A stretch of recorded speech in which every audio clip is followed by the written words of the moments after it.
نحمده ونصلي ونسلم على رسوله الكريم أما بعد فأعوذ بالله من الشيطان الرجيم بسم الله الرحمن الرحيم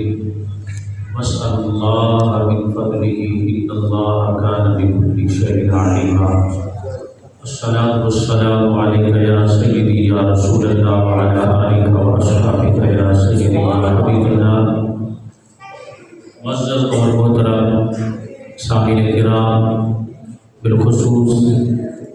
صدر محفل جانشین رفیق ملت مناظر اسلام حضرت علامہ مولانا مفتی محمد عارف سعیدی صاحب کی سرپرستی میں آج ہم اس مرد کلندر کے اس ولی کامل کے عرس پاک کی محفل میں حاضر ہیں جو ابو العلماء بھی ہیں اور جد العلماء بھی ہیں۔ اللہ نے ان کو یہ اعزاز عطا فرمایا جن کی ساری زندگی حضور علیہ السلام کے دین مدین کی خاطر جدوجہد کرتے گزری۔ حضرات مکرم، آج کے اس پرفکر دور میں اغیار کو، ملحدین کو اور کفار کو تکلیف ہماری مزارات سے نہیں ہے، ہمارے سجادگاہ سے نہیں ہے، ہمارے زیادہ تر تکلیف ان کو ہمارے پیران نظام سے نہیں ہے، جتنی تکلیف ان کو علماء کرام سے ہے اور مدارس دینیہ سے ہے۔ اور حضور رفیق ملت نور اللہ برکتہ نے اپنی ساری زندگی اللہ اور اس کے رسول کے دین متین کی خاطر گزاری، جنہوں نے اپنی زندگی میں ایک ہی شعار بنایا کہ یا تو مساجد کو آباد کرنا ہے یا مدارس کو آباد کرنا ہے۔ انہوں نے مساجد کی کھیپ بھی تیار کی، انہوں نے مدارس دینیہ کی کھیپ کو بھی تیار کیا، اور صرف تیار ہی نہیں کیا بلکہ سینکڑوں اور درجنوں کی تعداد میں علماء کرام کی امت کو عطا فرمائے، حفاظ کرام کی امت کو عطا فرمائے۔ آج اس مرد کلندر کے مزار انوار کے سائے میں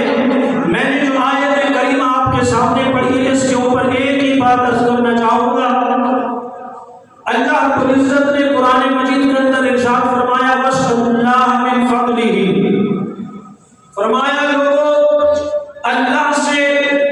اللہ کے فضل کو طلب کرو، اللہ سے اس کے فضل کا سوال کرو۔ مولا ہم تم سے تیرے فضل کا سوال کیوں کریں؟ اللہ نے قرآن کے اندر ارشاد فرمایا تبارک الذی بیدہ الملک، اللہ نے فرمایا اس لیے کہ کائنات کی ساری برکتیں ملک خدا کے ہاتھ میں ہیں، کائنات کی ساری رحمتیں ملک خدا کے ہاتھ میں ہیں۔ مولا تجھ سے تیرے فضل کا سوال کس لیے کر رہے ہیں؟ اللہ نے ایک اور مقام پر ارشاد فرمایا سبحان الذی اسریٰ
علیہ السلام نے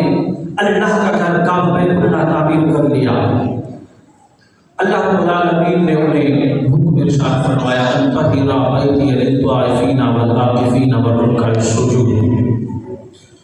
اے ابراہیم خلیل اللہ، اے اسماعیل ذبیح اللہ سلام اللہ علیہما، آپ دونوں نے میرے گھر کو پاکیزہ کرنا ہے، طواف کرنے والوں کے لیے بھی، رکوع کرنے والوں کے لیے بھی، اور سجود کرنے والوں کے لیے بھی۔ میرے دوستو، اللہ نے جب اپنے گھر کی پاکیزگی کو بیان کرنا چاہا، اللہ نے فرمایا اے ابراہیم تم نے میرے گھر کو پاکیزہ کرنا ہے، صاف ستھرا رکھنا ہے، طواف رکوع سجود کرنے والوں کے لیے۔ ادھر اللہ نے اپنے گھر کی پاکیزگی کا ذمہ حضرت ابراہیم خلیل اللہ کو سونپا، لیکن خدا کی قسم جب میرے نبی کے گھر کی پاکیزگی کی بات آئی، سیدہ فاطمہ الزہرا کی گھر کی پاکیزگی کی بات آئی، تو اللہ نے فرمایا انما یرید اللہ لیذہب عنکم الرجس اہل البیت، فرمایا اے میرے نبی میں آپ کے گھر کی پاکیزگی خود رب ذوالجلال بیان فرما۔ اللہ نے میرے نبی کی خاندان کی پاکیزگی کو بیان فرمایا، اور میں یہ پیغام دینا چاہتا ہوں، آج اگر کوئی بندہ حضرت سیدہ فاطمہ الزہرا کو پاکیزہ نہیں مانتا، خدا سے پاکیزہ نہیں مانتا ہے، حضرت علی مرتضیٰ کو پاکیزہ نہیں مانتا، کوئی بھی بندہ ہو، میرے دوستو اس میں پریشان ہونے والی بات نہیں، کیونکہ اللہ نے فرما دیا ہے کہ فاطمہ بھی پاک ہے، علی بھی پاک ہے، حسن پاک ہے، حسین بھی پاک ہے، میرے نبی کے خاندان کا ہر فرد پاک ہے۔ میرے دوستو، جس خاندان کا چھوٹے سے لے کر بڑا عظیم الشان انسان بھی پاک ہو، تو مطلب یہ ہے کہ میرے نبی کے خاندان کی طرف پلید بندہ آ ہی نہیں سکتا۔